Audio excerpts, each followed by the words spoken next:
Olá pessoal, sejam bem-vindos ao canal Entre Linhas. É o momento de nós explorarmos as entrelinhas da lição da Escola Sabatina. Já estamos aqui no 7º vídeo dessa série de 13 vídeos, onde nós estamos estudando como tema geral provados pelo fogo. Hoje nós vamos estudar o tema esperança indestrutível e eu espero que a sua esperança em Cristo seja indestrutível. Se ela ainda não for indestrutível, mas que a gente possa, fortalecê-la a cada dia até que ela se torne indestrutível, beleza? Nós teremos aqui então, pessoal, na linha do rodapé com o Marcos André, na ponta da linha de cada dia da semana com o Ricardo e também com o Alexandre, e teremos também no quadro As Entrelinhas, que é o que dá o nome a esse canal, aquela ponte literária, entre uma obra secular e o tema, da lição de hoje, que é a esperança indestrutível. Essa obra de hoje não é tão secular assim, é de um autor que já está aqui conosco nessa série, o Fyodor Dostoiévski, e chama-se Noites Brancas. É uma obra de 1848 e, como vocês já sabem, o Ricardo já comentou, o Fyodor Dostoiévski é um escritor cristão e sempre em suas obras tenta retratar alguma moral, trazer aqui alguma lição, ok, pessoal? Então espero que vocês conheçam essa obra, se você já conhece, que você relembre dessa obra e que construa essa ponte literária e que chame a atenção dos seus amigos que gostam de literatura, que gostam de ler, que é possível sim relacionar o assunto da Palavra de Deus com os assuntos seculares, sim. Afinal de contas, Deus criou todas as coisas e nos deu os dons, Que pena que os homens às vezes não usam esses dons somente para construir, somente para o bem, ok, pessoal? Então, por enquanto, chama a vinheta.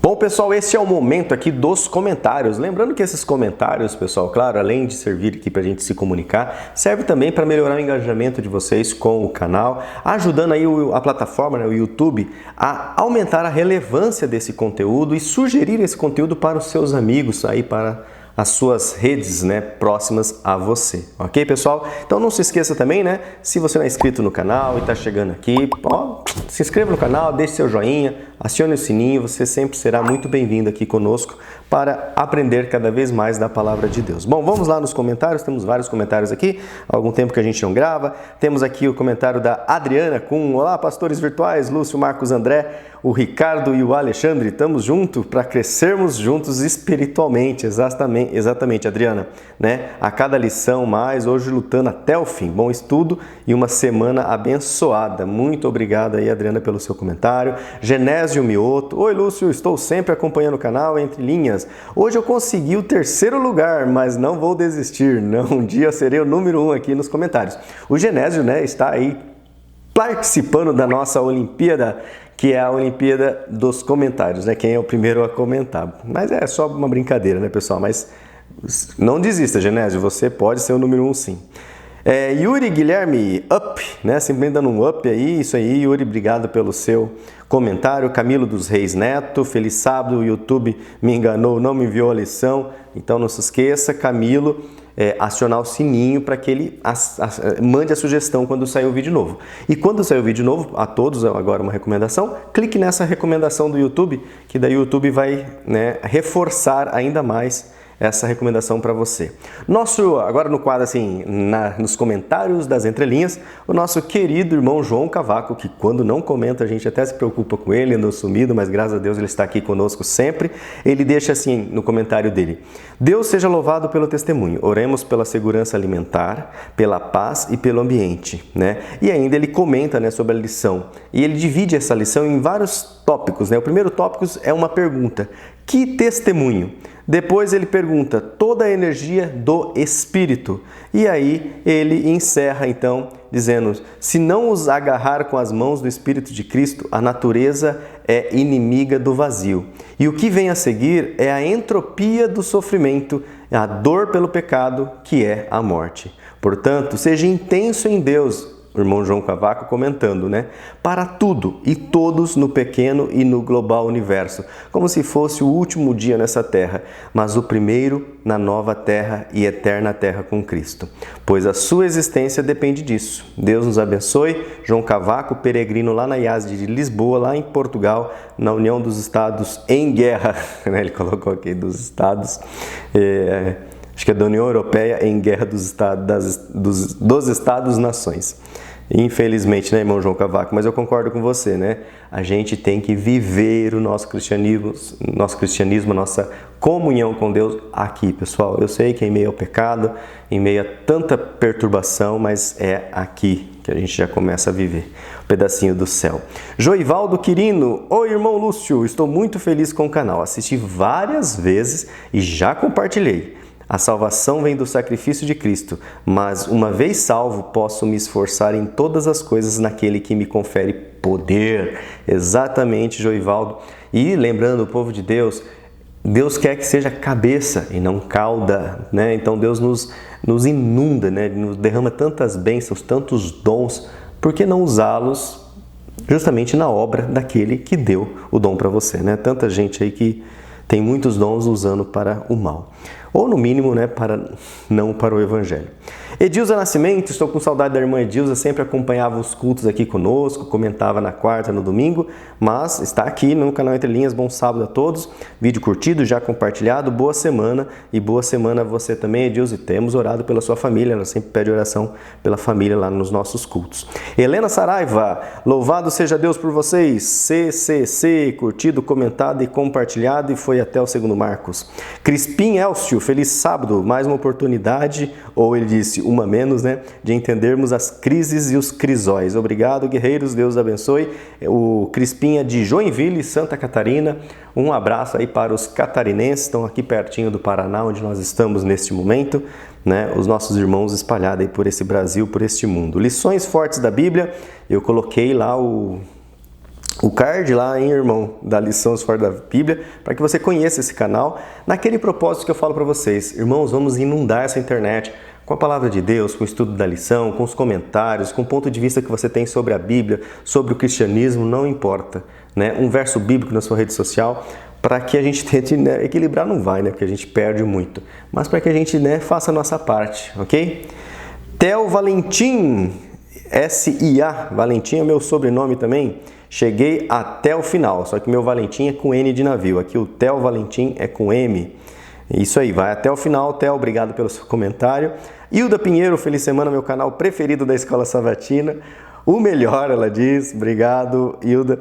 Entre linhas: amo-los. Vocês são a multiplicação das boas recordações do meu tempo de 15 anos, quando conheci as verdades da Bíblia. Para mim, parecia exatamente como o mapa do tesouro da vinheta, que é a nossa vinheta aqui do nosso canal. Assisto e aprecio todas as partes, mas fico maravilhada com os significados hebraicos que o Alexandre nos traz, e também o Ricardo. Me lembra muito um antigo pastor adventista, Almeida, que ensinava os jovens de nossa igreja em 1982, a Hilda está falando.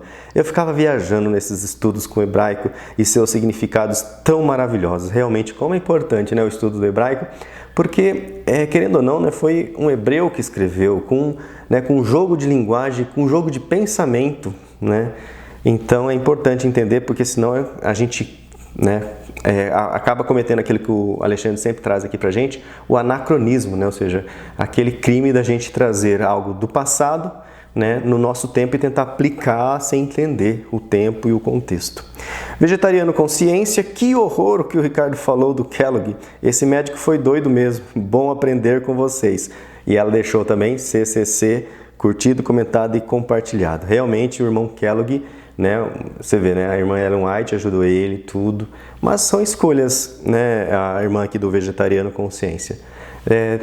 Nós somos livres, né? Eu sou livre aqui para escolher o que eu quiser fazer da minha vida, então cabe a cada um escolher, né? Servir a Deus e estar em comunhão com Ele. Xiaomi Note 5, me procure no particular, irmão, vamos tentar mudar esse login aqui.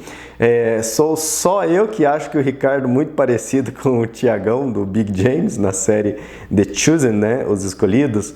Não é não, né? O pessoal comenta também, mas, né, aqui comentaram no canal, o Xiaomi Note 5 foi o primeiro. Elaine Cristina Pereira: parabéns pelo conteúdo, muito enriquecedor. Que bom, Elaine, a gente fica muito feliz em saber, né, que nosso trabalho aqui acaba contribuindo para deixar a semana de vocês um pouco mais feliz e mais perto da lição da Escola Sabatina, né? A gente gosta muito de ser útil a vocês. Tenho acompanhado sempre o Ricardo, que Deus continue te dando cada vez mais conhecimento para nos trazer essas pérolas de sua palavra. Obrigado, Elaine Cristina. José Lima também deixou aqui o comentário coração. A Sandra Bittar, nos comentários das entrelinhas, ela também diz assim, pessoal, só lembrando que essa sessão você pode pular e já começar lá com o Marcos André, ok, pessoal? Vamos aproveitar aqui os comentários. Olá, meninos e todos da grande família Entrelinhas. Espero que todos estejam bem e com as férias estejam todos fortalecidos espiritualmente e em todos os aspectos segundo a vontade de Deus. Confesso, Sandra, que essas férias, né, de professor foram muito curtas, né? Tivemos aí algumas novidades, algumas coisas aí e acabamos que não descansamos muito não, Sandra. A lição nos apresenta algumas questões para refletirmos, entre elas, qual a função da nossa vontade para suportar o sofrimento e eliminar o próprio eu? Pergunta. Como trabalhar nossa vontade para vencer o pecado e também suportar o sofrimento que vem em consequência do pecado? Deus nos deu o poder de escolha, ó, que eu estava falando, né? O livre arbítrio. Contudo, não conseguiremos por nós mesmos suplantar o nosso estado pecaminoso. Não mesmo. Você tenta, quanto mais tenta, mais você peca. Necessitamos da graça de Deus para desenvolver a vontade santificada. Ó a diferença. Através da conversão orientado pelo Espírito Santo. Misericórdia, né? A Sandra, né, fez aqui uma aula teológica, você aí que tem suas lutas, né? Leia aqui, ela traz aqui Romanos 3, 24, 25, Romanos 5, 6, Romanos 7, 25, os textos. Deus não predestina ninguém para a perdição, mas convida a todos para a salvação, Apocalipse 22, 17. Gostaria de destacar que o nosso esforço é fruto da graça de Deus. Nosso amadurecimento, nosso crescimento espiritual sempre estará diretamente relacionado à graça de Deus. Devemos perseverar em permanecer em Deus. Sugiro o livro Caminho a Cristo, de Ellen White. Muito bom livro. Neste livro encontramos momentos que nos remete ao conteúdo da lição. E cito uma das várias questões que surgiram quando correlaciono com o conteúdo estudado. Até onde é o Espírito Santo e até onde é o meu esforço no meu crescimento espiritual? A pergunta. Essa pergunta, né, permeia todo cristão, né? Hashtag fui até o segundo Marcos, Deus abençoe, grande abraço e excelente semana a todos. Obrigado, Sandra Bittar, mais uma vez aí por você compartilhar suas impressões aqui nos seus comentários. A doutora Massai Petri, da IAS de Roselândia. Bom dia, curtido e compartilhado, e agradecendo ao Lúcio, ao Cacá, Lúcio ao Cacá, né? Aqui ajudaram lá na vaquinha, né? Para uma filha de uma irmã, para ela voltar para o internato, né? A doutora Massai compartilhou lá com a gente, né? Que tinha uma menininha, né? Que tem bolsa, né? No internato, mas também estava com uma dívida e fez uma vaquinha e todo mundo podia ajudar, né, Cacá? Isso aí. Ela diz assim, a mãezinha dela paga o internato vendendo granola, ela me faz todo o processo sozinha, desde a compra dos materiais, o preparo, embalar, captar clientes, entregar, é cansativo. 2 anos e 6 meses nessa luta. E obrigado às pessoas da família Entrelinhas que ajudaram na vaquinha online que criei para ajudar essa irmã. Então, é isso aí, estou falando, ó, ocupando o tempo com coisas úteis. É isso aí, Massai Petri. Lindalva Dias, olá queridos irmãos do canal Entrelinhas, que lição maravilhosa, parabéns, estudar com vocês é sempre um aprendizado incrível. Fui até o segundo Marcos e o último que nós temos hoje. Wagner Veras, Deus seja louvado pelo conhecimento. Amém, Wagner. É Ele, a Ele toda a honra, toda a glória, porque tudo vem dEle, né? Então, que nós reconheçamos Deus a todo momento em nossa vida. Beleza, pessoal? Vamos então agora ao que nos interessa, né? Aonde nós vamos entrar aqui na linha do rodapé. E o Marcos André, então, vai trazer para nós aqui, lá no finalzinho, né, de cada dia, tem essa questãozinha lá no rodapé, ele vai trazer essas questões, vai trabalhar, e ele inicia também o estudo com uma oração. Então, Marcos, agora é com você. Olá, você que nos acompanha através do canal Entrelinhas, eu sou o Marcos André e mais uma vez é uma satisfação estar aqui estudando a Bíblia junto com você nesse nosso encontro semanal. A nossa igrejinha virtual, ela se reúne aqui para estudar a Palavra de Deus de uma maneira diferente, da maneira tradicional, mas sempre com muito zelo pela Palavra do Senhor e sempre buscando orientação no céu. E é isso que eu quero convidar você a fazer comigo agora através da oração. Vamos orar? Santo e bom Pai, muito obrigado pelo privilégio que nós temos de mais uma vez estar aqui na Tua presença, estudando a Tua palavra. Mais uma vez queremos te pedir, Senhor, que o Senhor sonde o nosso coração, a nossa mente, para que possamos compreender a Tua palavra de acordo com aquilo que o Senhor deseja nos falar, de acordo com as nossas necessidades. Te pedimos, Senhor, pela Tua graça e pela Tua misericórdia, que o Senhor alcance as pessoas que de alguma forma estão necessitadas de ter contato com o conteúdo desse vídeo, e te pedimos, Senhor, que o conteúdo que nós passamos aqui possa transmitir a Tua vontade e possa ser relevante na vida das pessoas que nos acompanham. Te pedimos também que o Teu Santo Espírito nos visite no nosso lar, na nossa família, para trazer paz, para trazer harmonia e para trazer salvação. Salva-nos para o Teu reino, é o que te pedimos por Jesus. Amém. Muito bem, a lição dessa semana fala a respeito de uma esperança que é indestrutível. E é sobre isso que nós vamos falar nessa semana, sobre uma esperança que é construída sobre uma base tão forte que pode resistir até mesmo aos momentos de dificuldade, até mesmo os momentos de provação. E logo no domingo, o autor ele começa falando a respeito de Abacuque, né? Abacuque ele vivia num tempo de muita corrupção, no tempo em que Israel estava realmente muito apostatada, e ele vai a Deus, né, reclamando: Senhor, por que o Senhor não faz justiça? Então a gente vê ali que Abacuque, apesar de ser um profeta de Deus, ele desejava justiça, enquanto que Deus desejava cura para aquelas pessoas. Deus desejava trabalhar. O que é a justiça sob o ponto de vista humano? É a vingança. Mas na verdade Deus ele quer trabalhar para a nossa cura,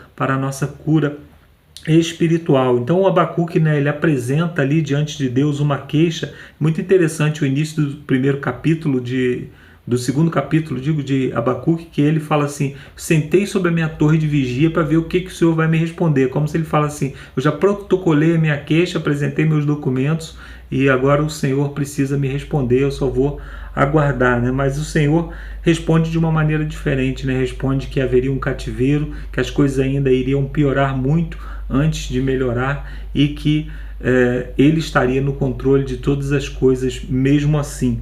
E Abacuque ele tem um dos textos mais bonitos, né, que você pode ler na Bíblia, que é Abacuque 3, a partir do verso 16. Ele fala que ainda que a figueira não floresça, ainda que não tenha fruto no campo, ainda que os animais sejam mortos e levados, né? Ou seja, ainda que todas as circunstâncias estejam ruins, ainda assim eu estarei ao lado do Senhor. Ou seja, é uma fé que não depende de circunstância, é uma fé que ela é baseada unicamente em quem Deus é. E a pergunta é exatamente sobre esse texto, né, que diz assim: quais são as razões para a esperança de Abacuque? Qual é a esperança do povo de Deus à medida que aguardamos o desenrolar das últimas cenas proféticas? E como você pode fazer dessa esperança a sua própria esperança, né? Então é isso, né? Uma fé que não depende de circunstâncias, é uma fé em Deus, em quem Deus é. Então quando nós nos colocamos inteiramente na mão de Deus, nós nos colocamos como instrumentos, né, para ser usado, inclusive, como exemplo para outras pessoas, né, exemplo de superação, e para isso precisamos passar por momentos difíceis, exemplos de fé, e precisamos às vezes ter falta para confiar que o Senhor vai nos prover todas as coisas que necessitamos, né? Então confiar no Senhor é sempre a única solução que nós podemos ter para construir essa esperança numa base sólida, né? Na parte de segunda-feira, o autor fala sobre Deus como nosso Pai, né? Então, fala que é muito mais importante saber quem Deus é, né, do que saber o que Ele pode fazer por nós, né? Então, devemos confiar em Deus por seu amor, porque pelo que Ele já fez no passado em nosso favor, né? E o autor ele cita novamente Jó, né? Jó perdeu todas as coisas, ficou ali passando por um momento de muita dificuldade, até mesmo seus amigos, né, que estavam junto com ele ali o acusavam, mas Deus finalmente se revela para Jó, e Jó disse: antes eu conhecia só de ouvir falar, mas agora eu conheço face a face. Então no momento da tribulação, Jó passou a conhecer a Deus de uma maneira mais profunda, né? Então a pergunta é a seguinte: há acontecimentos que você não consegue entender? Concentre-se no caráter de Deus. Isso pode lhe dar esperança para perseverar em meio ao que é incompreensível. Então, é muito importante nós sabermos isso, né? Saber que existem coisas que são realmente incompreensíveis, existem batalhas que não são para que você batalhe. Então, saber as batalhas que você precisa batalhar, saber o que você realmente precisa entender, é muito mais importante do que você ter aí força para lutar, compreensão para entender todas as coisas, né? Entregar a sua vida nas mãos de Deus significa confiar e caminhar no escuro em muitos momentos. Na parte de terça-feira fala sobre a presença do nosso Pai, né? Ele cita aqui Isaías, capítulo 41, verso 13, que fala ali de Deus como um pai amoroso que pega o seu filho pela mão direita, né? E sai carregando o seu filho. Então, Deus se revela nesse verso muito mais do que como um Deus distante, um Deus que administra o universo sentado num trono. Ele se revela aqui como alguém que se envolve pessoalmente nas nossas dificuldades, que nos guia nos momentos difíceis, né, e que nos conduz para a salvação. Então, o conceito de que Deus está sempre presente na nossa vida, ele pode ser um conceito que nos dá paz, né? Nos momentos de dificuldade, mas pode ser também um conceito que nos incomoda e deve nos incomodar, né? Porque tudo que fazemos na presença de Deus. Então devemos tomar cuidado com aquilo que falamos, com as nossas atitudes, porque sempre fazemos todas as coisas na presença de Deus, né? Às vezes nós imaginamos que a presença de Deus é só um momento lá na igreja, um momento em que nós estamos congregando, mas Deus está sempre ao nosso lado e sempre atento. E se nós não temos essa percepção, é porque nós estamos afastados de Deus e não porque Deus se afastou de nós de alguma forma. Na parte de quarta-feira fala sobre os planos de nosso Pai para nós, né? E fala de Jeremias, as promessas que Deus faz a Jeremias, né? De que apesar do cativeiro, apesar das circunstâncias ruins que estavam acontecendo, Deus ainda continuaria cuidando deles e tinha planos especiais para eles, né? E ele fala com Jeremias ali, olha, vocês vão ser levados para o cativeiro, então procure a paz onde vocês estiverem, procure, em outras palavras, né, procure florescer onde quer que vocês estejam. Então isso também é um chamado para nós hoje, né? Nós vivemos nesse mundo, sabemos que não é o nosso lugar, não devemos nos contentar com o mundo ao nosso redor, mas devemos procurar florescer, devemos procurar promover a paz, promover as coisas boas que esse mundo ainda tem a oferecer para as pessoas, e nós devemos ser a mão de Cristo, né, estendida às pessoas, né? Então saber que Deus está no comando do nosso passado, do nosso presente, do nosso futuro é muito importante, né? Principalmente quando olhamos para o passado, como Deus convidou o povo lá a olhar para o passado, né? Ele diz assim, olha para o passado, olha como eu resgatei vocês, olha como eu fiz com vocês. Deus estava chamando eles para olhar para a sua bondade, e nós no nosso passado temos Jesus, o que eles ainda não tinham, né? Nós temos Jesus Cristo sendo crucificado por nós. Então se você tem alguma dúvida do amor de Deus em algum momento, olhe para Jesus Cristo, olhe para o que Jesus Cristo fez por você.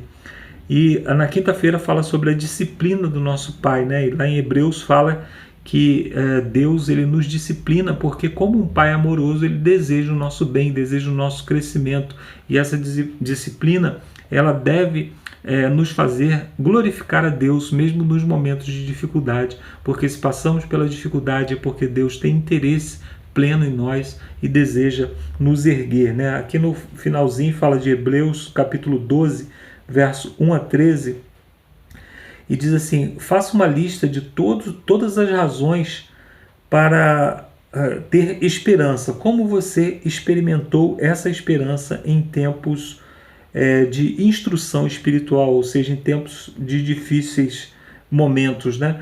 Então, os exemplos do passado nos auxiliam, né? Tanto do nosso passado quanto também a grande nuvem de testemunha que ele cita ali no início do capítulo 12, né?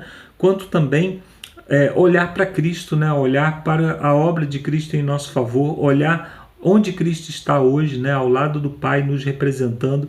Isso nos dá esperança, e saber que um Deus que enviou o seu próprio Filho para morrer por nós, ele jamais vai nos abandonar em meio às dificuldades. Por mais difíceis que sejam os momentos que estejamos passando, tenhamos certeza que o nosso Deus, Ele continua no comando de todas as coisas e continua nos conduzindo para o bem. Como diz lá no livro de Jeremias, né? Tenho planos bons para você, planos de fazer prosperar, ou seja, plano de nos levar para o céu, para a eternidade. Então que Deus nos abençoe e que em momentos difíceis possamos nos lembrar que nesses momentos também o nosso Deus está conosco, nos tomando pela mão.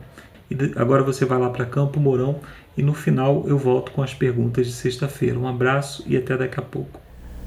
Valeu, Marcos. Obrigado aí pela sua oração, obrigado na linha do rodapé. E agora nós vamos então na ponta da linha e também nas entrelinhas aqui com o Ricardo e depois o Alexandre continua na ponta da linha de terça, quarta e quinta. Então, chega, Ricardo, que agora é com você. Então vamos lá, gente. Lição 8. Esperança indestrutível.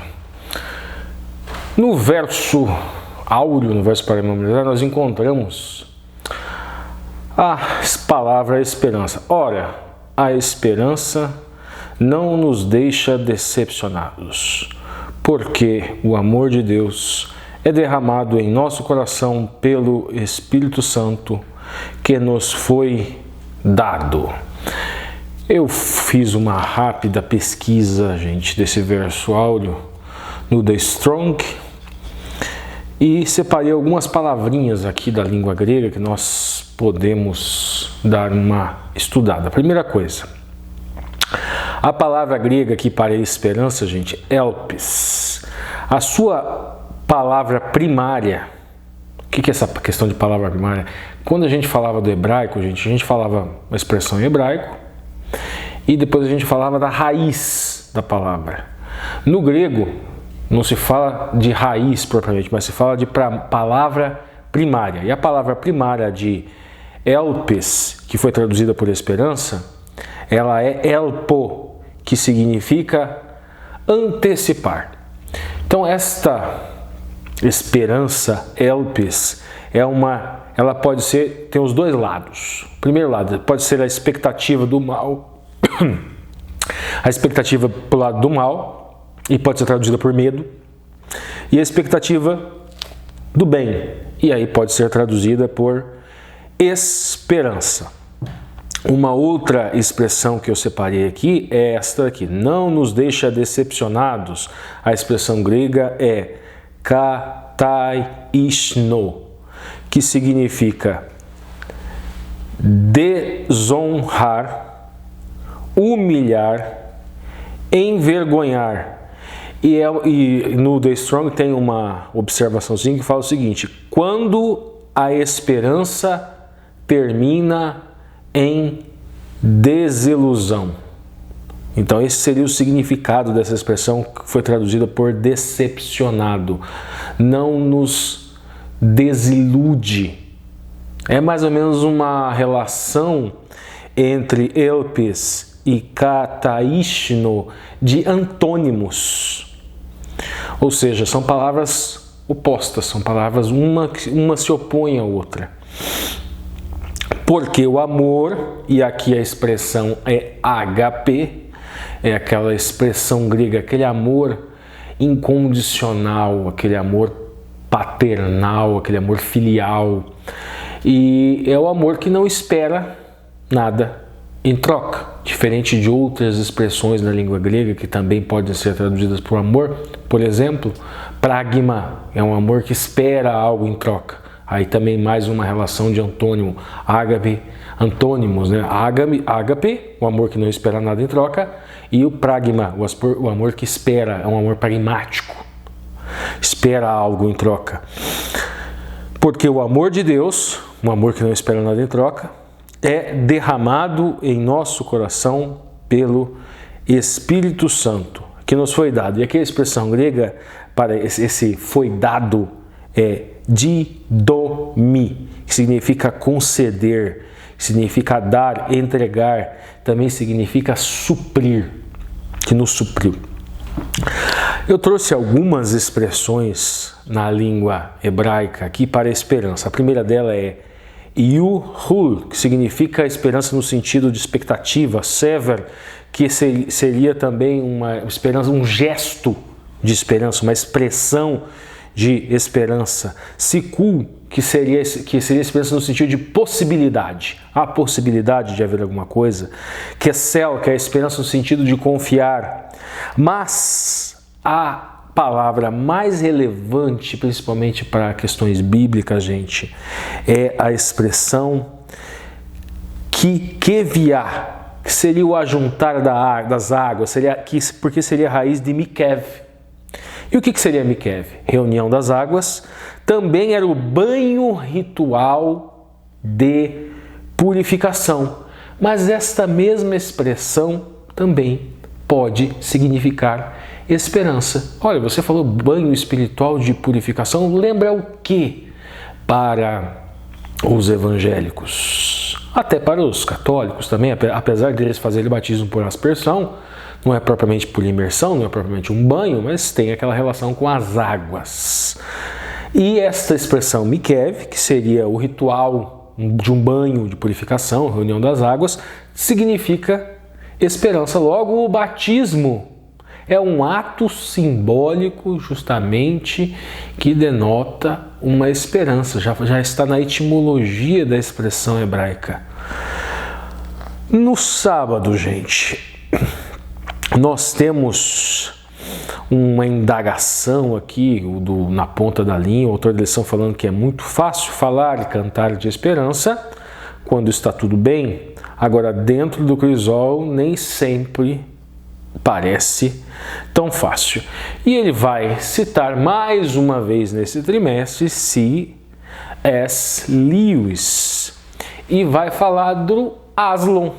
Aslan é aquele leão da história do livro do C.S. Lewis, que é o leão, a feiticeira, o guarda-roupa. E aqui é referência que ele dá referência do livro, mas a maioria de vocês, obviamente, conhece o filme. Passou o filme As Crônicas de Nárnia. E é dito e havido, falado muito nisso sobre a questão de que o Aslan seria uma referência ao Messias, ao leão da tribo de Judá. No livro do C.S. Lewis, né, que ele fala o seguinte: ele escreveu sobre um leão fictício, o nome dele é Aslan, que, querendo conhecer o animal, alguém pergunta se ele é de confiança. A resposta: ele é perigosíssimo, mas acontece que ele é bom. Então, esse Aslan seria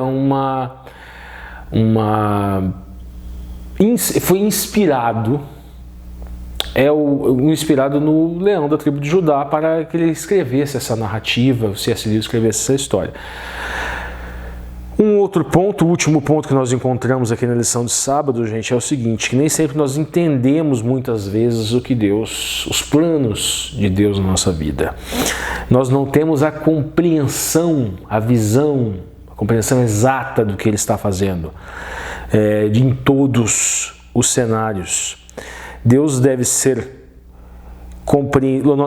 Lutamos com a ideia de que, para ter paz, confiança e esperança, Deus deve ser compreensível e previsível. Assim, dessa forma, nós limitamos a Deus, nós limitamos a Ele a nossa mentalidade.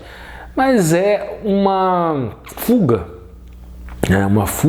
uma maneira natural. Nós vamos ver mais para frente, inclusive, que muitos profetas, inclusive Abacuque, o próprio Jó, que passaram por isso. E não necessariamente que eles foram recriminados e castigados veementemente por Deus por causa disso.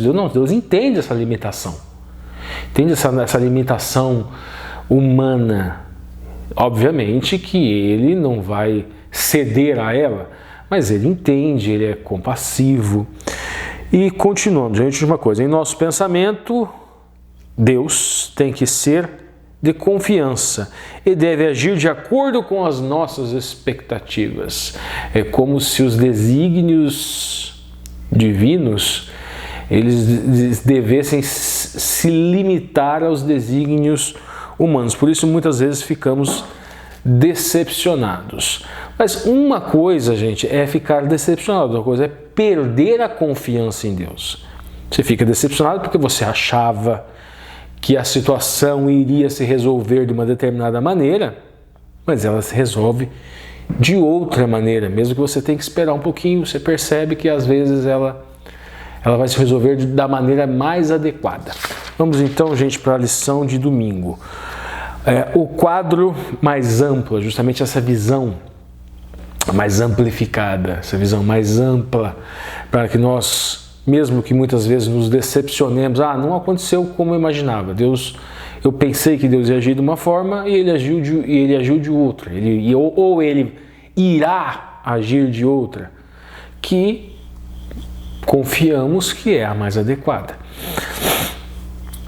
O importante é não perder a emuná, gente. O que é emuná? É a fé atuante.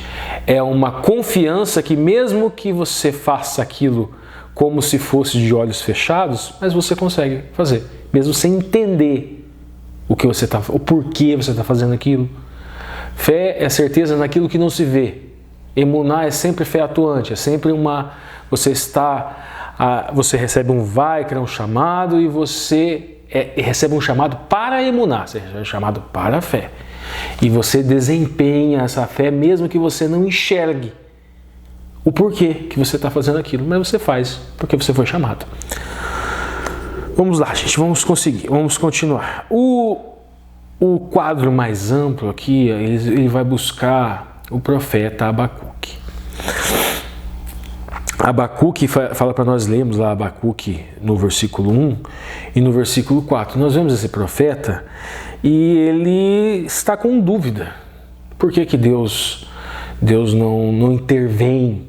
Dois pontos. Primeiro ponto, ele não entende porque Deus não está atuando, ele não consegue ver Deus atuando, e porque Deus está em silêncio. Esses seriam os dois pontos do que ainda seria a indagação do profeta, né? O que ele enfrentou? Nós tínhamos uma situação, nós tínhamos o império, que era o Império Assírio. E esse Império Assírio, eles foram derrotados pelos caldeus, pelos babilônicos, e Abacuque ficou sabendo que Deus utilizaria este povo, que era um povo pagão, um povo sem a Torá, um povo sem instrução, como seu instrumento. Por quê, gente? Porque foi feita uma aliança. Se cumprires as minhas instruções, meus mandamentos, os meus desígnios, bênção, bênção, bênção, bênção, porque é a consequência natural da aproximação com Deus. Porque ele é bom em sua essência.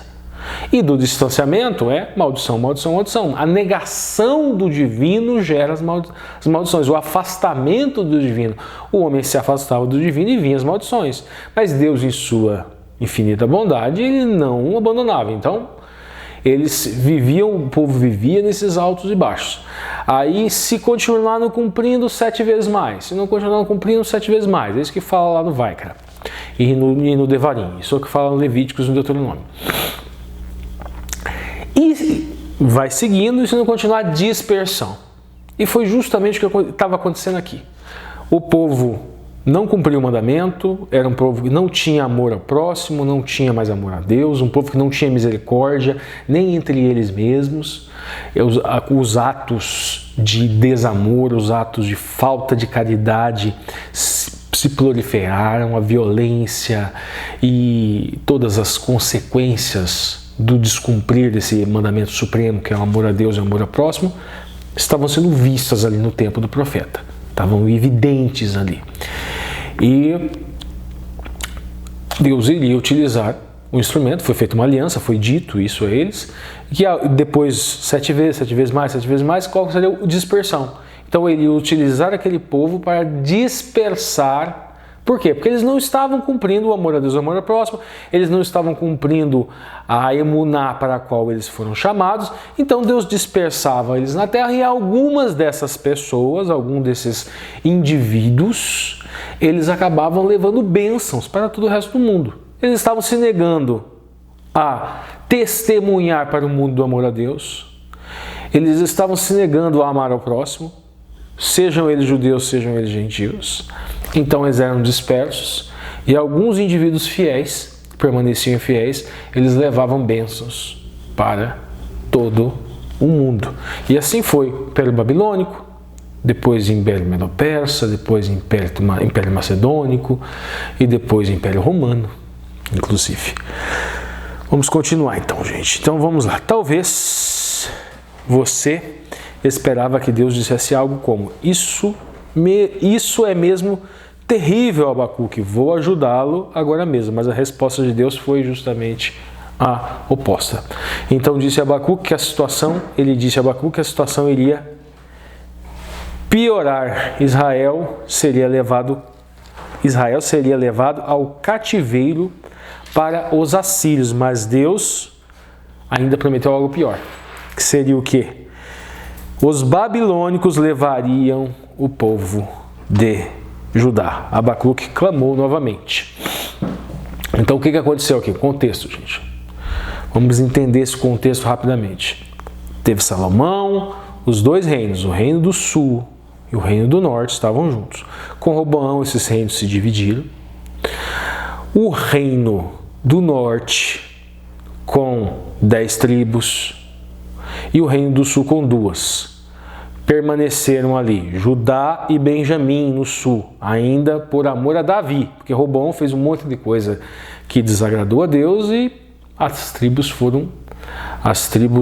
que desagradou o povo, e obviamente acabou desagradando a Deus, e as tribos foram divididas. O povo, ele ouviu o conselho dos moços e aumentou, a mão dele já estava pesada, e ele não ouviu o conselho dos anciãos e pesou mais ainda a mão. Então, nesse pesar de mão, separou as tribos.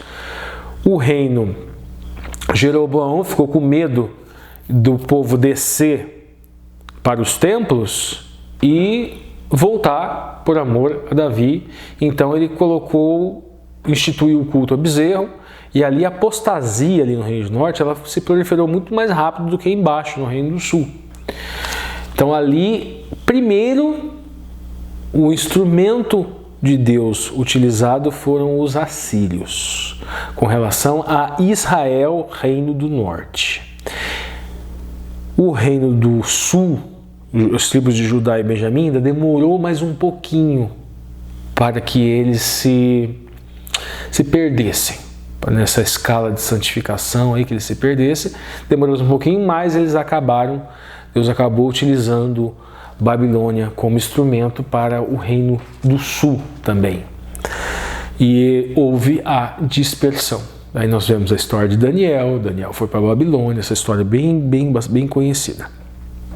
Vamos seguir, gente. Nós vemos lá, gente, em Abacuque 2,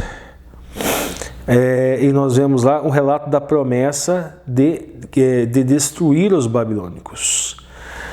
Nós vemos lá que em Hebreus, no livro Ivrim 10 e 37, cita Abacuque 2:3, sugerindo uma aplicação messiânica, que diz lá o seguinte. Vamos dar uma lidinha lá em Abacuque. Então vamos lá, gente, vamos dar uma lidinha em Abacuque 2 aqui.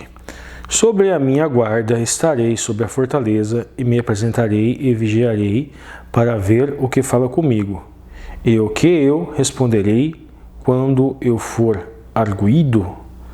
Então o Senhor me respondeu e disse: escreve a visão e torna bem legível sobre tábuas, para que eu possa ler o que correndo passa. Agora o 2:3, o capítulo 2, versículo 3. Porque a visão é ainda para o tempo determinado, e até ao fim falará, e não mentirá. Se tardar, espera-o, porque certamente virá. não tardará. É este versículo que no livro de Hebreus é dito como uma profecia messiânica. A expressão aqui, gente, para visão que nós encontramos aqui, porque a visão, ela ainda para um tempo determinado, é rasson, que seria visão no sentido profético. É a visão profética. Então nós podemos dizer assim, porque a visão profética é ainda para um tempo determinado, e até ao fim falará, não mentirá, se tardar, espera-o, esperar alguém, espera-o, não é espere a visão, não, espera-o, esperar alguém. Por isso que no livro de Hebreus é dado nós encontramos o autor do livro de Hebreus, que muitas pessoas, inclusive dentro do Adventismo, majoritariamente o apóstolo Paulo que teria escrito, é dada esta interpretação, porque certamente virá. Quem virá? O Mashiach. Não tardará. Quem não tardará? O Mashiach. Seguindo, assim aconteceu a destruição, assim aconteceu com a antiga Babilônia. Podemos estar certos também que a destruição da grande Babilônia no Apocalipse. O que o autor da lição está fazendo aqui, gente? Vamos entender. Falamos que, primeiramente, os assírios foram utilizados como instrumento para dispersar Israel, o Reino do Norte. Babilônia foi utilizada também como instrumento para dispersar Judá.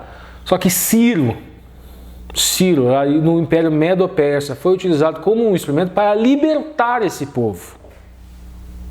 Para libertar o povo do cativeiro babilônico. Agora, aqui, quando o autor da lição vai fazer esse link com Apocalipse 18:2, ele está pegando toda essa estrutura de história e está falando de uma outra Babilônia, que seria a Babilônia espiritual, aquela Babilônia escatológica, aquela Babilônia do tempo do fim. Que assim como aconteceu com aquela Babilônia histórica, no passado, acontecerá também com a Babilônia no futuro, uma Babilônia espiritual, que ela se extinguirá pelas mãos de uma Mashiach. Assim como Ciro foi utilizado como instrumento de Deus para libertar o povo de Deus posteriormente do jugo babilônico. Mas nos tempos de Abacuque, a Babilônia foi utilizada como instrumento de Deus. Então eles entraram no crisol ali, no crisol por um período de tempo até que viesse Ciro, o libertador, que também é chamado no Velho Testamento como um ungido, como um Mashiach, mas não é Yeshua HaMashiach, ou seja, Jesus, o Cristo. Continuando, Abacuque estava preso em um grande mal que o cercava. A promessa de Deus de que o pior estava por vir era precisamente esse local em que nos encontramos na história da salvação. Percebem o link? Um grande mal está ao nosso redor, mas a Bíblia prediz que algo muito pior está por vir. A chave para sobrevivermos, a chave para a sobrevivência de Abacuque foi ele poder ver o cenário amplo, o cenário completo. Por isso, capítulo 3, ele faz uma oração incrível de louvor pelo que Deus faria no futuro. O que Deus faria no futuro? A libertação do povo do cativeiro babilônico.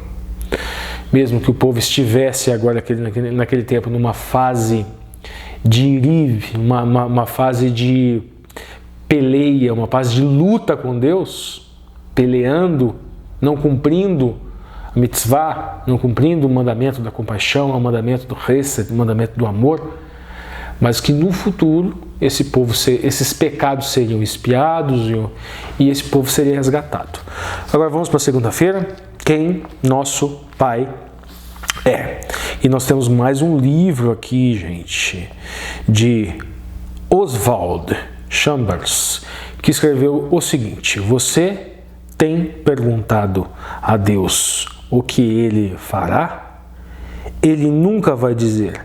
Deus não lhe diz o que ele vai fazer? Ele lhe revela quem ele é. E daí a pergunta, o que ele quis dizer com isso? Logo abaixo no texto, nós vamos para o livro de Jó. E é pedido para que nós leiamos Jó 38, Jó capítulo 38, Jó capítulo 39, 40. O que acontece ali, gente? Jó está passando, Jó não está sabendo o que está acontecendo. Nós vemos lá no capítulo 1, capítulo 2. Nós que lemos o livro de Jó, nós sabemos o que está acontecendo. Está tendo uma reunião lá no céu e o Ben Elohim, os filhos de Deus, provavelmente os representantes de cada planeta, de cada reino, de cada mundo criado por Deus, estavam lá, reunidos. Só que cadê Adão? Cadê Eva? Mortos. Então aparece um intruso lá, Satanás, se arvorando, querendo dizer que ele é possuidor, venho de rodear a terra, como os reis faziam. Eles rodeavam a terra. Ele veio de rodear, o que ele está querendo dizer que é dele. E daí Deus fala, viste meu servo Jó? Mais ou menos, espera lá, é seu mesmo? Meu servo está lá. Meu servo habita lá. Ah, mas aí vem o acusador, Satã acusando. Ah, não, mas você o protege, coloca um domo em cima dele, toca nele e tira para ver se ele não peca contra ti. Para ver se ele não me serve, para ver se eu não sou dono, para ver se eu não sou Adon, se eu não sou Adon, que é senhor deste reino e senhor dele também. Então, Deus fala, não, daí tem toda aquela história, ele não é Deus que toca, vamos sempre ressaltar isso. Satanás vai lá, Deus fala, não toca nisso, não toca naquilo, e não toca na família dele. Ele vai lá e toca na saúde, ele não toca na saúde dele, ele vai lá e vai tirando os membros da família. Daí depois não tira a vida dele, ele vai lá e tira a saúde. E assim vai, ele vai tirando as posses, vocês sabem muito bem como que funciona todo esse processo. E tudo aquilo de ruim acontecendo ali com Jó e ninguém entendendo, porque eles acreditavam que se Jó fosse fiel, nada daquele mal poderia se abater sobre ele. E os amigos indagando, Jó, você precisa confessar logo, confessa o que aconteceu. O que você fez de errado? Alguma coisa você fez de errado. Os amigos na cabeça do Jó. E o Jó sem entender, porque o Jó não leu o livro de Jó. Iov, ele não leu o capítulo 1 e o capítulo 2. Ele está vivendo a história. Então, Iov, ele também fica confuso. Ele está lá também, mas veja bem, gente. Ele está confuso porque não está entendendo o que está acontecendo, mas em momento nenhum ele perde a emuná, ele perde a fé. Eu sei que o meu Redentor vive, mas ele questiona, ele não entende. Então a questão a questão mais séria não é você fingir, não, indague. Vocês notam, gente, que depois no final do livro, Deus fala para esses amigos fazerem corban e levarem para Jó, para expiar o pecado deles. Jó passou por tudo aquilo, ele questionou, ele não estava entendendo o que estava acontecendo, ele estava com dúvida, mas em momento nenhum ele negou a sua emuná, em momento nenhum ele invocou o Salvador, ele sempre falou, eu sei que meu Redentor vive. E qual é a resposta que Deus dá para as dúvidas também de Jó? Depois de ter ouvido tudo aquilo, a própria esposa dele, abençoa seu Deus, tem uma questão ali na tradução, ali, que não se sabe muito bem certo se ela disse abençoa seu Deus e morre, ou amaldiçoa seu Deus e morre. Algumas traduções está lá, amaldiçoa teu Deus e morre, outras traduções está abençoa o seu Deus e pede que ele já tire a sua vida, que ele tenha misericórdia de você. Nós vemos lá os amigos, o que você fez de errado, você fez alguma coisa. E Jó fica em dúvida e daí Deus responde. Como que Deus responde? Deus responde justamente se apresentando, com um discurso demonstrando toda a sua grandeza, Que é mais ou menos o que está aqui no primeiro parágrafo, gente. Deus não lhe diz o que ele vai fazer. Ele revela quem ele é. Todos os, como diz o livro de Jó, Jó depois entende, todos os seus desígnios, não há nada que impeça os seus pensamentos, não há nada que impeça o seu desejo, os seus desígnios, os seus decretos. Bom, gente, então vamos dar uma lidinha lá. A pergunta 4, leia a resposta final do patriarca. Jó 42, do versículo 1 até o versículo 6. Então vamos lá. Então respondeu Jó ao Senhor, Et Yahué, e disse: Bem sei eu que tudo podes, e nenhum dos teus pensamentos pode ser impedido.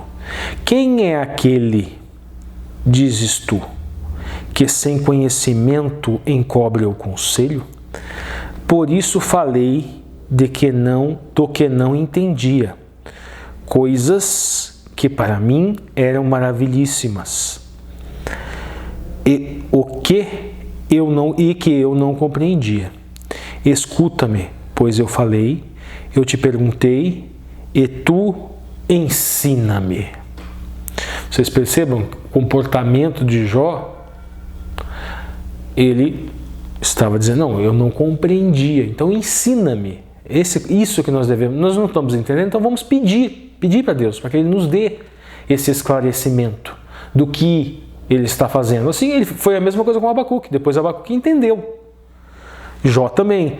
Como ouvir dos meus ouvidos ouvi, mas agora te vens os meus olhos. Por isso me abomino e me arrependo no pó da cinza. Sucedeu, pois que acabando o Senhor de dizer a Jó aquelas palavras, o Senhor disse a Elifaz, o Temanita: a minha ira se acendeu contra ti e contra os teus 2 amigos, porque não dissestes de mim o que era reto. Por que não disseste de mim o que era reto, gente? Não era Deus que estava tocando. Nós vimos lá no capítulo 1 e no capítulo 2 do livro de Jó. Satanás instiga Deus, toca Jó e tira isso. Mas isso não é feito. Quem toca é Satanás. E eles estão dizendo, não, Deus está tocando em Deus tocou e tirou de você as suas riquezas. Deus tocou e tirou de você a sua família. Deus tocou e tirou de você a sua saúde. Porque você fez alguma coisa errada. E nós vimos lá no começo do livro que não foi assim que aconteceu. Então vamos lá. A minha ira se acendeu contra ti, contra os teus amigos, não digo que era reto como o meu... E olha só o detalhe, gente. E não disseste de mim o que era reto, como o meu servo Jó. Então vamos lá, gente. Última parte aqui. Deus não respondeu às questões dos amigos de Jó, mas pintou um quadro de sua grandeza. É isso que nós vemos lá no texto. Nós vemos Deus mostrando tudo o que Ele é, porque, gente, imagine a complexidade que seria Deus explicar as minúcias das suas ações, das suas atitudes, não as dificuldades para Ele exprimir, mas a dificuldade para nós compreendermos. Quando Ele descreve a sua grandeza, é algo possível de ser lido no texto, ok? Mas não é nem esse o ponto. Mas é algo possível de ser consultado em outra Torá, além da Torá escrita. Qual seria essa Torá? A Torá da natureza. Então é algo verificável na própria natureza, essa grandeza. É só sair no céu durante a noite e você olhar para cima, aquelas inúmeras estrelas que você sabe que aquilo são sóis. Nós temos um sol durante o dia que nos dá uma ideia do que é cada pontinho daquele que brilha lá durante a noite, do que é aquilo. São N sistemas solares, possível, muito possível, não, mesmo você sendo cristão, você acredita em povos não caídos. E esses sistemas solares com povos não caídos criados por esse Deus, um Deus criador de toda a complexidade do universo, vários sistemas solares, quasares, buracos negros, galáxias, conglomerados galácticos e entre tantas outras coisas que nós podemos perceber estudando a natureza. Então é mais fácil de buscar uma comprovação. Vejam o meu tamanho, você vai ver aonde esse tamanho na natureza. Mas também, se você olha na natureza, imagine o que ele pode fazer na sua vida, com os seus pequeninos problemas. Então, quando ele também mostra a nossa pequeneza, não é no sentido de olha como eu sou grande e olha como vocês são pequenos. Não, eu sou o seu pai querido. Veja o meu tamanho. Eu amo vocês, mesmo na sua pequeneza, e eu posso ajudá-los muito mais do que vocês imaginam. Esses problemas seus são pequenos. Aí nós vemos lá a questão de Abacuque também. Vamos trazer um pouco para cá. Deus estava em silêncio. Aí eu estava lendo um comentário do Russell Shield sobre aquela passagem de Abacuque que fala o seguinte, que Deus estava em silêncio porque o profeta, até certo período, e o povo, eles não queriam ouvir, eles não queriam ouvir a mensagem e nem entender, não queriam aceitar o comportamento do Eterno com relação àquilo que estava acontecendo. Então ele estava em silêncio porque eles não estavam a fim de ouvir.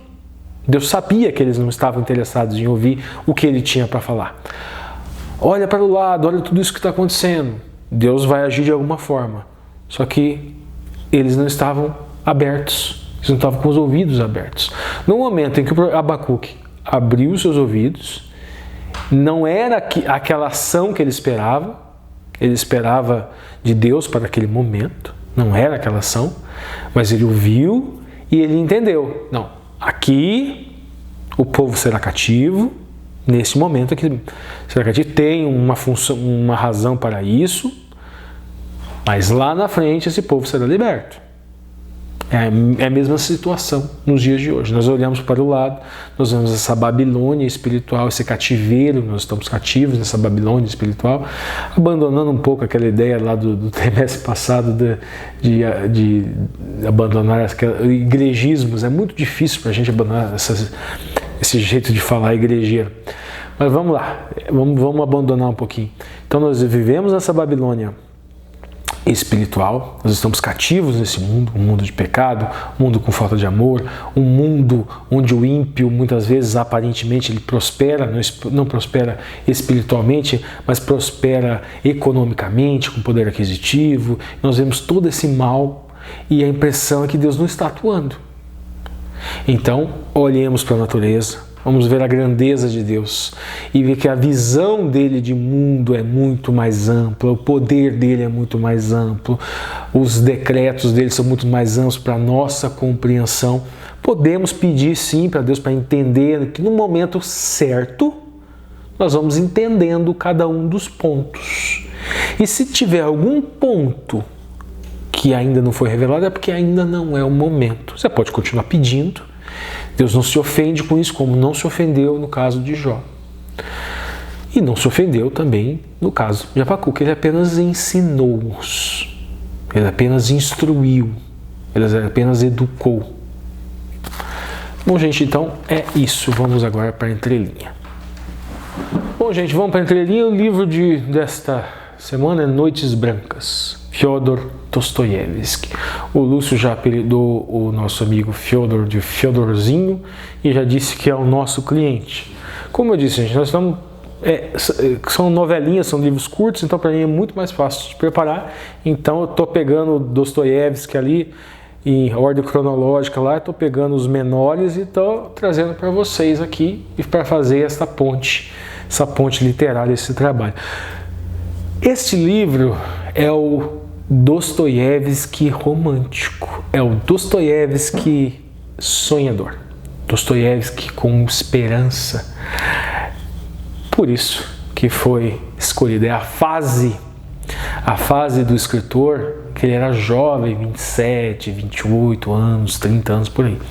Ele era novo ainda, uma criança, ainda não tinha sido preso na Sibéria, ainda não tinha passado pela experiência de quase sofrer a pena capital, ainda não teve a experiência de ter ficado viúvo, provavelmente o vício dele, ele sofria muito com o vício do jogo, os problemas econômicos ainda não tinham aflorado.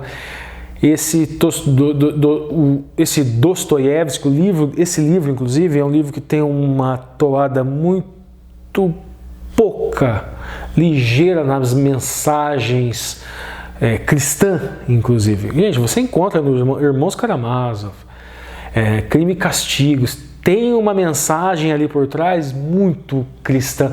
Um Sonho de um Homem Ridículo, então nem se fala. Eu tenho um pouco de dificuldade de entender por que C.S. Lewis, Crônicas de Nárnia, onde, claro, há uma referência, mas é uma referência bem nas entrelinhas, lá o Aslan ao Leão de Judá. Agora, Dostoiévski não, gente. Nossa, principalmente os livros da maturidade deles têm ali uma mensagem, uma pegada evangélica, uma pegada cristã muito, muito, muito, muito forte.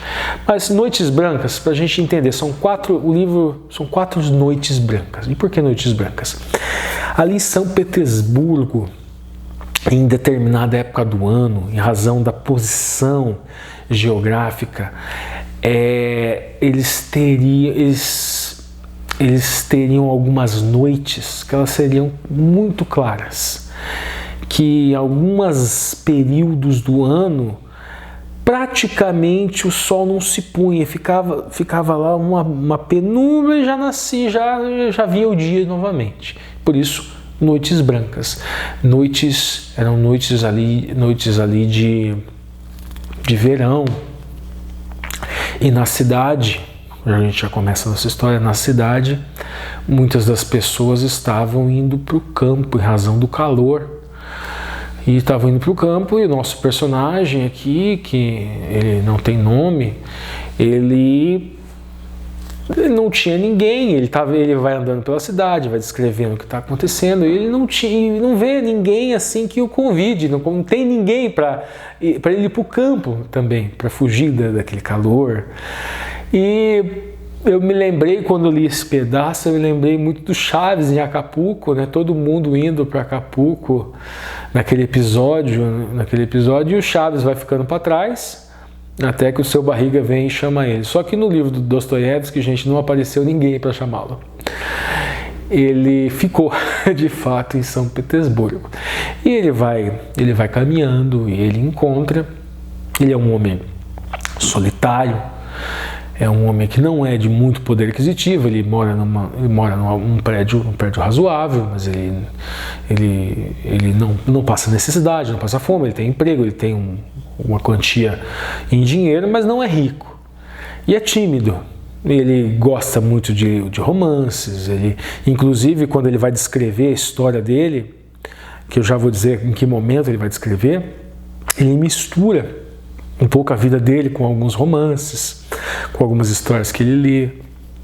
Tá, ele vai seguindo até que ele chega numa ponte. Ele chega numa ponte e ele vê lá uma bela moça, uma senhora que está sendo importunada por um cidadão lá. E ele vai lá e ele ajuda essa moça a se desencilhar daquele cidadão e cria uma amizade com aquela moça. E eles conversam e eles combinam de se encontrar novamente. Então essa foi a primeira noite branca. Eles combinam na noite seguinte. Na noite seguinte eles vão lá, ele volta e daí ele conversa, ele conta. Ela diz que não, eu me dei conta que eu não te conheço. Então daí eles vão se conhecer, ele vai conversar, ele faz toda uma exposição muito bem feita, onde aquilo que eu falei, ele mistura um pouco a vida dele, a vida solitária dele, com os romances, aquilo que ele gosta de ler. E ela vai conhecendo ele, ela se encanta por ele. Ela se encanta por ele, mas ela tira ele e fala, ó, não se apaixona por mim, nós vamos ser amigos. E ela desenvolve por ele um amor, mas um amor fraternal, um amor de irmão. E ele, aos poucos, ele vai desenvolvendo por ela não um amor, ele vai desenvolvendo não aquele amor ágape ou fídilis do grego, né? Ele vai desenvolvendo um amor eros, um amor sexual mesmo, mas ele esconde dela. Ele esconde, daí eles têm um terceiro encontro, onde ela explica, daí onde ela vai contar a parte dela da história. Ela vai contar a parte dela e daí ela conta que ela morava com a vozinha dela e que eles colocaram um inquilino lá na casa, e aquele inquilino, ela se envolveu com esse inquilino, ela se apaixona por esse inquilino, ela ama esse inquilino sai, e daí ela conta a história e ele aconselha ela a mandar uma carta para ele. E ela faz isso, ela manda a carta para ele. E na quarta noite, ela achou que ele iria aparecer, que eles iriam se encontrar. E daí o nosso personagem, ele se revela o amor dele, pede desculpas, coisa e tal, mas ela já tem aquele amor fraternal por ele. Tudo isso em 4 noites, gente. Tudo isso em 4 noites brancas. E ela se revela, ele revela o amor dele, ela aceita, mas ela também está muito magoada porque aquela pessoa que ela ama, ele não apareceu. E daí ela decide, não, então vamos nos casar. E daí ele fala, mas eu sou pobre. Não tem problema, você vai morar comigo, com a minha vozinha, nós vamos ter... Daí ela faz um bem bolado ali, de várias pessoas morando juntas, uma para ajudar a outra, e ela já cria todo um plano para casar com ele. Mas ela deixa claro que ela não ama ele daquele amor... Aquele amor eros, né? Aquele amor de marido e mulher, mas se ele aceitasse essa situação, ela casaria com ele, porque ela reclama muito do cara, porque ele a humilhou, porque ele não apareceu, porque ele a desprezou, aquele homem que ela amava. E eles já estão indo para casa já, e se encontra aparece um sujeito, e é justamente...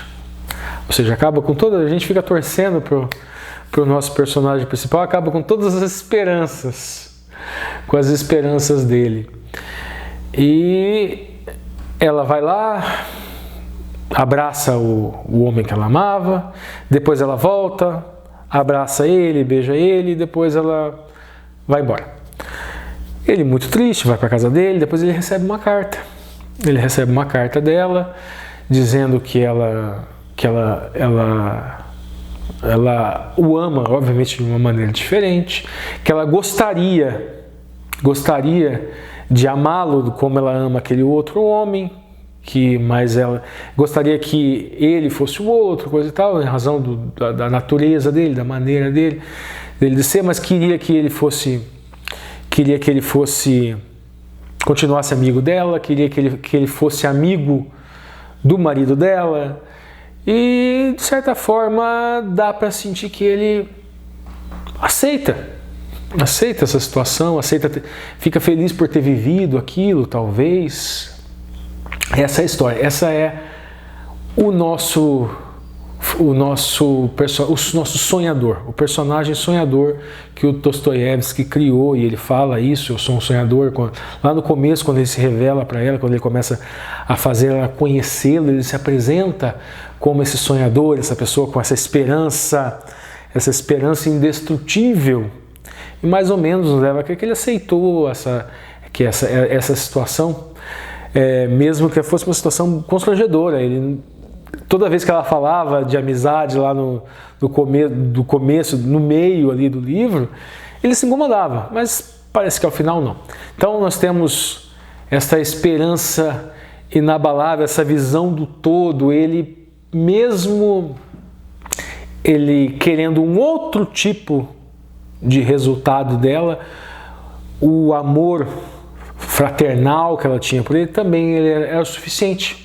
Era o suficiente para ele ser feliz. O livro não continua, então nós não sabemos se ele arrumou uma outra esposa, não sabemos se todos eles ficaram amigos. O livro se interrompe ali.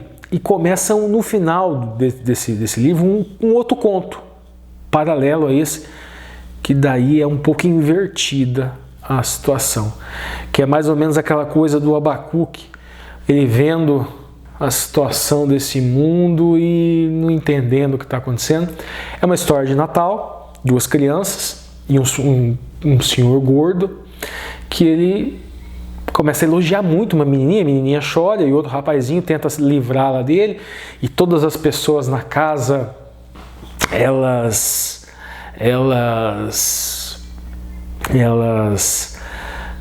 não se importa, aparenta não se importar aquilo, apenas o garotinho que se importa e vê a criança incomodada com aquilo, aquele senhor mais velho paparicando aquela menininha que não era filha dele, os pais parece que não se importam e na verdade recrimina o menininho, com ódio do menininho. E depois de muito tempo, depois de muitos anos, pelo que dá a entender pelo esse finalzinho desse conto, o tempo suficiente para ela atingir a maioridade e aquele senhor está casado com aquela menininha. Ou seja, é grotesco, né? Então vocês vejam os dois lados. Um mundo que muitas vezes ele incentiva, ele estimula as ações de pessoas más, de pessoas com pensamentos malignos, com pensamentos maquiavélicos. Muitas vezes essas pessoas atingem efetivamente os seus objetivos, obviamente temporais. Mas o que seria essa visão de todo, gente? Nós temos uma visão limitada a uma expectativa de vida, um começo e um fim. Nós não temos uma visão de eternidade. Nós não temos uma visão de universalidade. Nós não temos uma visão de cosmos, uma visão de ordem cósmica, onde todos os elementos se harmonizam. Apenas Deus tem essa visão. É difícil. É difícil você entender por que uma criança inocente muitas vezes é atirada de uma janela pelo pai, pela mãe. É difícil da gente entender porque crianças muitas vezes são mutiladas por tios, por parentes, são violadas, são violentas. É difícil de entender. E é difícil, inclusive, gente, nós não podemos dizer, você precisa ter essa visão do todo. Não. Nós não temos como ter essa visão do todo. Nós apenas podemos saber e ter fé e ter convicção de que Deus tem essa visão do todo, essa visão cósmica, essa visão de ordem de todos os elementos, essa visão de eternidade. E nós só estaremos mais próximos dessa visão integral, essa visão do Olam Rabá, da eternidade, quando nós estivermos na eternidade. Aqui nós temos que manter a nossa emuná, manter as nossas ações, mesmo que muitas vezes sem enxergar o que está acontecendo, como foi o que aconteceu com Jó. Jó não sabia o que estava acontecendo, ele tinha dúvidas, ele se indagava, mas ele permaneceu. É isso que nós precisamos. E agora então é com o Alexandre. Meu abraço a todos os irmãos, a todas as irmãs. É uma satisfação estar aqui mais uma vez. Agora com a lição 7, já estamos passando da metade do trimestre. Lição 7 que tem por título Esperança Indestrutível. Me lembro da casa firmada sobre a rocha, a casa construída sobre a rocha. Temos nós esperança indestrutível? Não sei. Queira Deus que a nossa esperança jamais seja abalada. Vocês já estudaram a lição de sábado, de domingo, de segunda com o Ricardo. E agora a gente segue na lição de terça-feira. Lição de terça que tem por título A Presença do Nosso Pai. E aí nós temos um texto de Isaías, texto base de Isaías 41, 8 a 14. Eu quero destacar aqui o versículo 13, porque é um versículo que eu gosto bastante e que para mim tem muita relação com aquilo que a gente viu na lição de segunda, que é a história de Jó.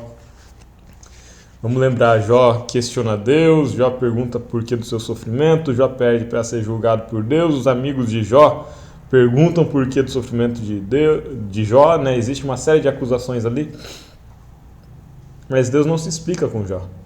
Deus se apresenta para Jó. E Jó percebe a sua pequenez diante de Deus. A gente já estudou isso na lição de segunda. E agora, quando a gente chega na lição de terça, eu acho maravilhoso a forma como Deus se refere a Israel. Porque o Senhor te tomo pela mão direita e digo, não temas, eu te ajudo. Versículo 13, né? Muito bonito. Eu estou contigo, eu vou te ajudar, eu vou te socorrer, eu vou te tomar pela mão. Mas aí segue para o versículo 14. Não tema, vermezinho de Jacó, povozinho de Israel. Teu Redentor é o Santo de Israel. Quer dizer, parece muito o diálogo de Deus com Jó. Quem você é, Israel? Você é o vermezinho de Jacó. Você é o povozinho de Israel.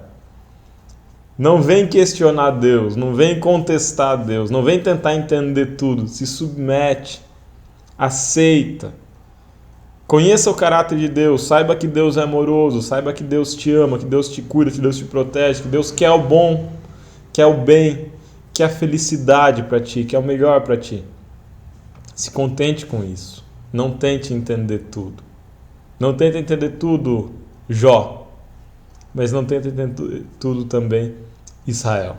Essa passagem de Isaías, ela às vezes vem para mim, o versículo 14 do capítulo 41 em especial, e me lembra qual que é o meu lugar. Não tema vermezinho, Alexandre. Não tema pessoinha, Alexandre. Deus é muito maior que você. Mas esse Deus que é muito maior, se a gente volta para o versículo 13, não é um Deus que está distante, é um Deus que está bem perto, porque é um Deus que toma pela mão. Ao mesmo tempo que Deus fala, vermezinho de Jacó, povozinho de Israel, ele fala, eu, Senhor, te tomo pela mão direita e digo, não temas, eu te ajudo. Quer dizer, os seus problemas, eles são muito pequenos diante de Deus. Diante do poder de Deus de resgatar, de salvar, de curar, de ajudar. Então, te acalma, vermezinho de Israel. Deus está te tomando pela mão, não se desespere. Avançamos agora para a lição de quarta-feira. E a lição de quarta-feira vai ter por título Os planos de nosso Pai para nós. E aí tem uma pergunta 6, que é uma pergunta para reflexão praticamente, que a suma da pergunta é onde você procura esperança e coragem? E aí eu pensei muito nessa questão e eu gostaria de compartilhar para os irmãos um pouquinho do meu dilema, da minha angústia. Sou uma pessoa profundamente metódica, sou uma pessoa profundamente planejadora, e eu tenho a ilusão, a esperança de que eu vou planejar, conduzir minha vida, organizar minha aposentadoria desde antes de começar a trabalhar. E eu sempre fui uma pessoa muito controladora em relação à minha vida, em relação aos planos, a estar no comando. E de certa forma, mesmo crendo em Deus, mesmo acreditando que Deus está no comando, eu por muito tempo, e às vezes hoje, quando eu não me cuido, quando eu me descuido na autossuficiência, eu me vejo planejando como que Deus deve agir na minha vida e para onde Deus deve me guiar. Mas, ao mesmo tempo, existe uma contradição que é o conhecimento, né, de que, de fato, eu não controlo tudo. E eu não controlo a minha própria existência. Existe uma parte da minha existência que eu consigo controlar, mas é uma parte pequena. Existe uma grande parte da minha existência que eu não consigo controlar. E aí, aonde a gente fica nessa ambivalência entre estar no controle, tomar decisões, decidir sobre a nossa vida, planejar sobre a nossa vida, mas ao mesmo tempo entender que nós não estamos no controle de tudo. A única coisa que eu tenho controle é sobre a minha decisão. Sobre todo o restante eu não tenho controle. E às vezes eu não tenho controle nem sobre os efeitos e os resultados da minha decisão. Talvez, e esse talvez aqui é bem eufemismo, eu tenho toda a certeza. O lugar onde a gente pode encontrar esperança, onde a gente pode encontrar segurança, onde podemos encontrar coragem, é no nosso Pai Celeste, é em Deus. É em saber que nós não conduzimos tudo, mas que o tudo que nós não conduzimos está nas mãos de Deus. E Ele vai nos guiar, porque como nós vimos no livro de Isaías 41, versículo 13, Ele nos toma pela mão. Não te assombres, não te atemorizes, eu sou o Senhor teu Deus, eu te fortaleço com a minha destra fiel. E agora a questão 7, né? Que razões para a esperança encontramos em Jeremias 29, 1 a 10. Outro texto muito legal, os textos que foram selecionados essa semana são ótimos. Jeremias 29, né? 1 a 10, é uma profecia feita para o povo de Israel que estava no cativeiro babilônico. E quando você está no cativeiro, tudo que você quer ouvir é: vai acabar, eu vou te resgatar. Fica tranquilo que a tua redenção está próxima. Mas essa profecia feita para o povo de Israel no cativeiro não é: eu vou te resgatar, fica tranquilo que tua redenção está próxima, não. É uma profecia que diz assim, ó: case, tenha filho, case os seus filhos, tenha neto, plante, colha, coma, ore pela paz de Babilônia, porque é aí que você vai morar por um bom tempo e a paz de Babilônia vai ser a sua paz. A gente pode pensar uma árvore frutífera que não é de enxerto, né? Aquelas árvores que demoram 15, 20 anos para crescer e para começar a frutificar. E a ordem que Deus está dando aqui é bem essa: pode plantar essa árvore de tâmaras, pode plantar essa goiabeira aí, pode plantar esse pé de jaca que não é de enxerto, pode plantar esse pé de manga que não é de enxerto, que vai levar 15, 20 anos para produzir. Pode plantar, porque você vai ficar na Babilônia por 15, 20, 30, 70 anos. Então a primeira parte da profecia é essa. E ela me lembra o seguinte: nós não devemos viver na expectativa. Viver na expectativa é uma armadilha muito perigosa, porque a gente deixa de viver. A gente fica sempre protelando para o depois. Quando eu tiver isso, eu vou fazer isso. Quando eu tiver em tal lugar, eu vou conseguir isso. Quando eu casar, eu vou ser feliz. Quando eu namorar, eu vou ser feliz. Quando eu tiver um emprego, eu vou ser feliz. Quando eu terminar minha faculdade, eu vou ser feliz. Quando eu tiver minha casa, eu vou ser feliz.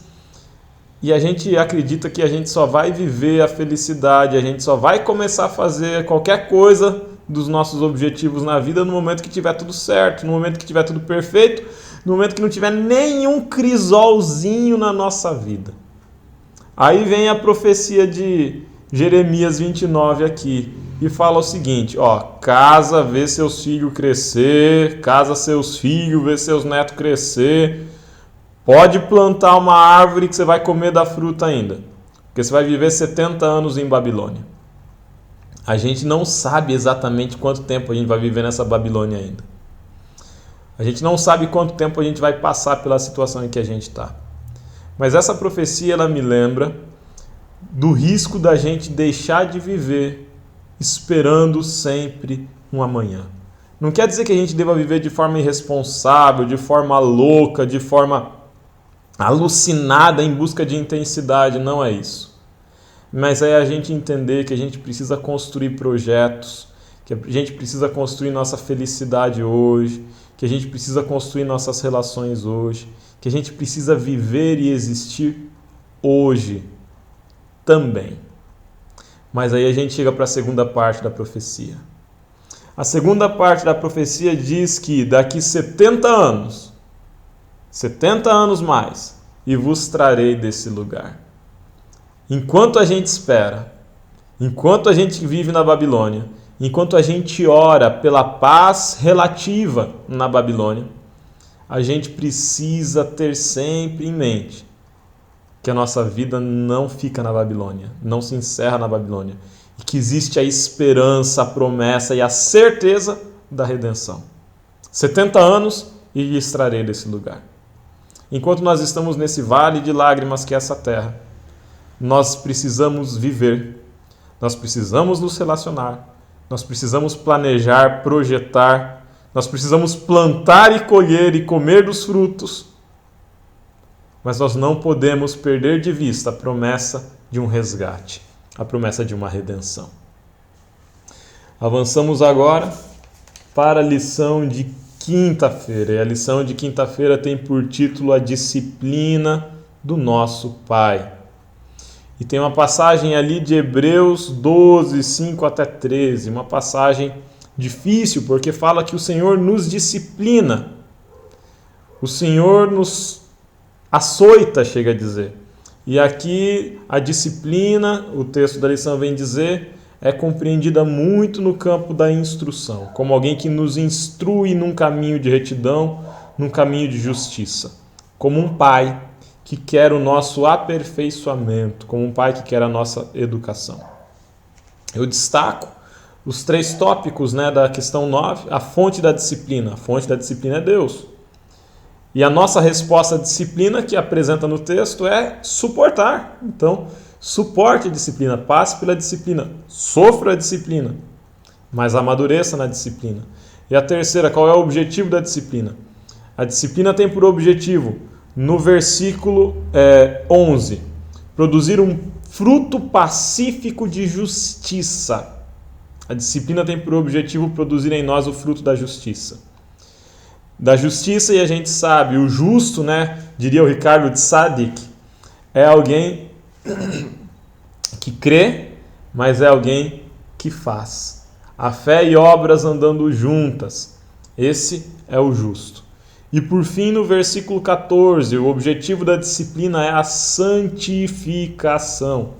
É um processo de aperfeiçoamento e de amadurecimento do caráter. Disciplina é entender que Deus nos guia, nos constrói e nos educa. Mas uma última questão que a gente precisa tomar cuidado. Quando a gente fala de disciplina, quando a gente fala de Deus como um pai que disciplina, a gente precisa tomar muito cuidado, porque muitas vezes nós não tivemos pais legais. Muitos de vocês tiveram pais violentos, tiveram pais agressivos, ou tiveram pais omissos, ou foram abandonados pelos seus pais. Não tome seu pai falho, seu pai humano, seu pai violento, não tome as violências que você sofreu na sua infância do seu pai como parâmetro para a disciplina divina. A disciplina, e o texto diz, eu corrijo e disciplino a todos quanto amo. A disciplina que está apresentada aqui no livro de Hebreus é uma disciplina que é fundamentada no amor. Não é uma disciplina que é fundamentada no ódio, na violência, na fúria, na agressividade. É uma disciplina que é baseada no amor. Não vamos projetar nossos pais imperfeitos, nossos pais violentos. Eu, felizmente, tive um pai que tenho pai ainda, meu pai está vivo. Eu, felizmente, tenho um pai que é um amor de pessoa, um excelente pai, um maravilhoso pai. Mas ele, ainda assim, está longe do nosso Pai no céu. Não vamos tomar os pais terrenos, não vamos tomar nossos padrões de pais, que são pervertidos pelo pecado, como modelo de Cristo. Muito pelo contrário. Seja Deus, seja Cristo o modelo de pais que nós aspiremos ser. Seja Cristo o modelo. Um pai que educa com amor. Um pai que repreende com amor, não com violência, não com fúria. Todo ato de Deus é baseado no amor. Inclusive aqueles que a gente não entende. Vamos voltar para Jó? Vamos voltar para lá, ó vermezinho de Jacó, ó vermezinho de Israel, ó povozinho de Israel. A gente não precisa entender tudo. Jó não precisava entender tudo. Basta conhecer o caráter de Deus, saber que Deus é amor. Isso nos basta. Um abraço para todos, uma boa semana e até a próxima lição. Tchau, tchau. Valeu, Alexandre. Obrigado aí por sua participação, ao Ricardo, que realmente Deus continue, inspirando, iluminando esses meninos aí para sempre trazer para nós, essas discussões que eu, sou suspeito em falar, mas que eu gosto muito e também preciso ouvir várias vezes durante a semana. Beleza, pessoal? Agora o Marcos volta aqui, segundo Marcos, no quadro Perguntas para Discussão. Beleza? Então, Marcos, chega aí e traga para nós aquelas perguntas para discussão de sexta-feira e encerra essa lição, então, com uma oração. Muito bem, chegamos à parte de sexta-feira, aquela parte onde nós encontramos as perguntinhas, E a primeira pergunta diz assim: todas as pessoas passam por momentos de profundo desamparo e extremo desencorajamento, ou seja, momentos difíceis, Podemos discernir quando as pessoas atravessam momentos assim?